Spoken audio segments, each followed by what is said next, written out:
Hi everyone, I'm Rosemarie from the Unfinished Lesson, and this is a quick win series on how we can build excitement in our studios after the holidays. If you missed the first two videos, I do have the links in the description below. Please make sure that you watch those. They are really informative and will give you tons of ideas. In part 3 of this series, we're actually going to take a look at social media. Now, social media, it's one of those things that can really help our studios. It can help create a sense of community. And while it is work, it adds to our admin. It's something that we should have as part of our building excitement strategy in our studios. So I have a few tips for you today. The first one is Throwback Thursday. You've probably seen this. It's anything where you're looking back. Now you could create a whole series of posts about your students and some of the things that they've done. In one case, or in some cases, what I've done is highlighted, for example, the recital videos that my students did from the spring. It worked out really great.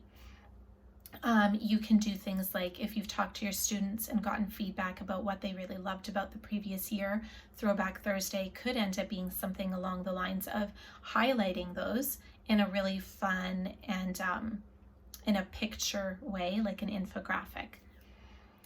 The second idea is giving hints for the upcoming studio theme. So I've talked about this already. Now, while we can do that in our newsletter, doing this on social media works really well. And you can do this all sorts of different ways. You can have only part of an image showing. You could have perhaps hints that you ask people to guess what they might be. You can do a little video that maybe cuts out before you actually share it, but it drops a few hints. Any of those things will work really well. And again, it's building that sense of community. It's building that sense of something exciting is coming up.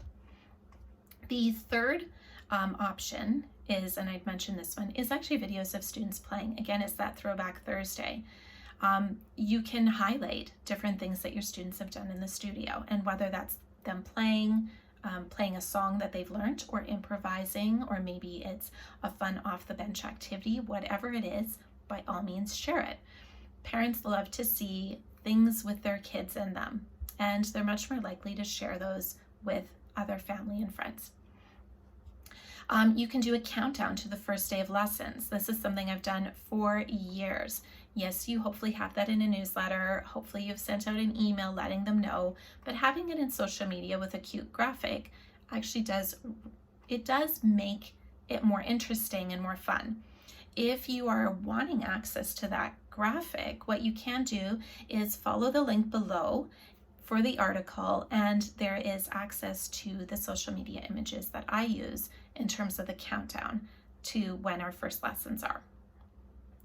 The last hint that I have for you is some tips for getting back into the routine. Now, one of the biggest things that I hear teachers say is that students don't actively listen. They play something, you can hear that there's a million things wrong with it, and they think that they played it fine, because what they're hearing up here and what's actually out here are two totally different things. So you could have some tips. Again, make them really fun images, maybe add a little humor to them, but make it really engaging so that parents, as they're seeing these, or if your students are on social media, as they see them, it starts triggering that, oh yeah, I'm heading back to the studio really soon. I'm going to be playing my instrument. Hopefully they played it over the break, but if they didn't, I'm going to be learning and playing more again. All right, well, before you go on to the rest of your day, what I would like you to do is just write down maybe like say 2 or 3 ideas from this video, or ones that have triggered in your mind.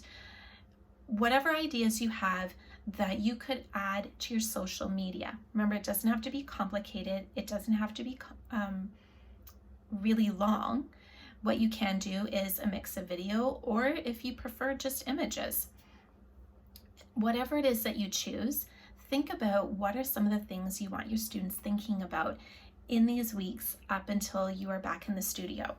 Now, again, if you are already back in the studio and you're thinking it's too late to do this, it isn't. You can start doing this at this point, and that way your students actually are feeling more prepared in these first weeks. So that's it for today. I hope you have an incredible day, and I'm looking forward to seeing you in the next video.